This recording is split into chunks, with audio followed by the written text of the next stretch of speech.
स्वाभिमान के हनुमान प्रसाद के सादर प्रणाम। ए मठिया में सॉरी गलती हो गया। ए घर में केहू बाजी नर चाहे मादा।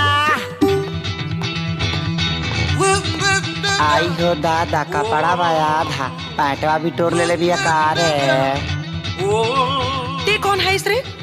ना नीचे सलवार ना ऊपर कमीज ते कौना के बेटी है सिर्फ बदतमीज। माँ माँ माँ माँ ते हमार नकल काहे करत आरिस? का है ना हमारी माई नहीं है तो हम जब माई माई सुनते हैं ना तो थोड़ा इमोशनल खींच देते हैं।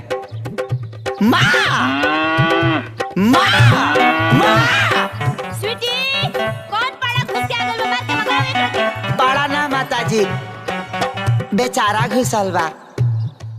अच्छा अच्छा का काम बा?